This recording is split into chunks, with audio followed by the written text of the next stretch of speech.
अब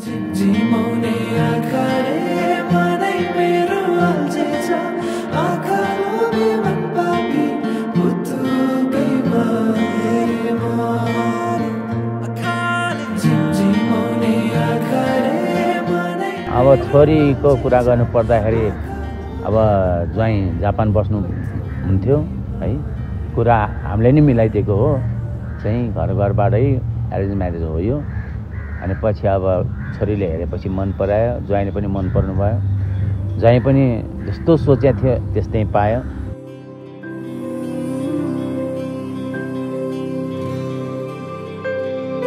सुख दुःख दुःख सुख सबै बाटेर अन्तिम सास फेर्छु तिमीसँगै बाँचेर।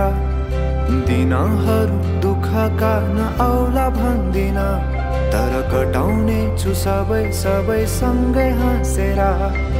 बाचा भयो तिमीलाई। खासमा हाम्रो भेटघाट भन्दा पनि चिरजानी भएको चाहिँ 3 वर्ष अगाडितिर होला।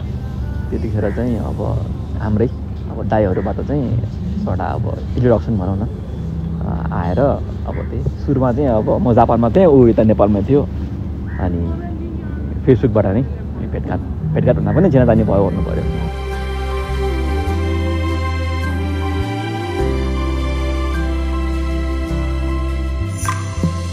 आधी हुरी आउँदा म बन्छु तिम्रो छहारी,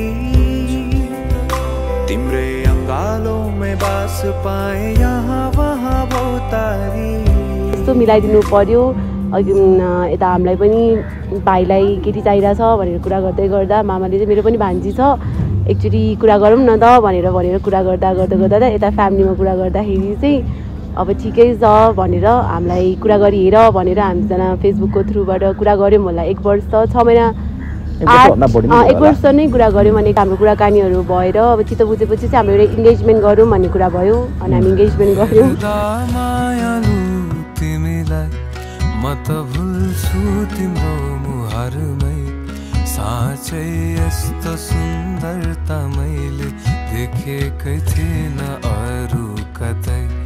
मिलेका ती आँखाहरू झन् हेरिरहँ झै बनाउँछन्, खुलेका केशहरूले फेरि बास्ना। अनि त्यसपछि म 1 इयरको लागि एक्सपिरियन्सको लागि जापान पनि घुमेर आएँ। रमाइलै भयो जापानमा। अलि लाइफ टफ छ तर पनि उहाँले धेरै साथ दिनुभयो। त्यो चाहिँ एकदम राम्रो पार्ट भयो मेरो लागि। अब 1 इयर पछि हामी फेरि फर्केर आयौँ। अनि अब हामीले भर्खरै बिहे पनि गऱ्यौँ। मधोस भइकन थाहा नपाइकन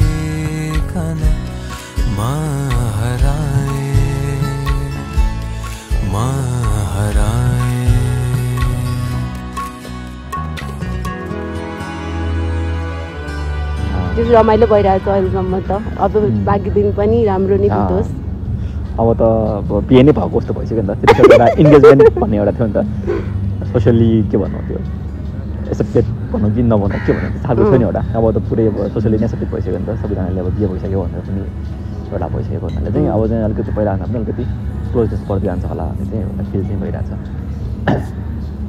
त्यही नै हो जस्तो लाग्यो हाम्रो स्टोरी।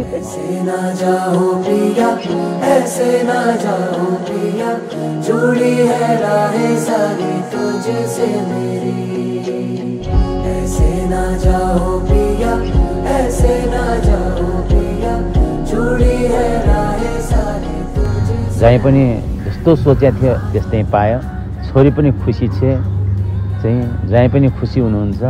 एउटा आमा बुवालाई अरू के चाहियो? यही त हो नि, सन्तानको खुसी नै हाम्रो खुसी हो।